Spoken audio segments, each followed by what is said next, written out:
تشبری من دوست در آسمانی روی توک حیوا شده ببرقه بتاریده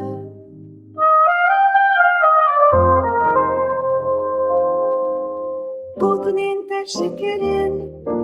کنده هنگمه حیوا چارده شوی بشبن پاییزیده روجه من بونه سالان به دوریات دشیری دل من بکه هوای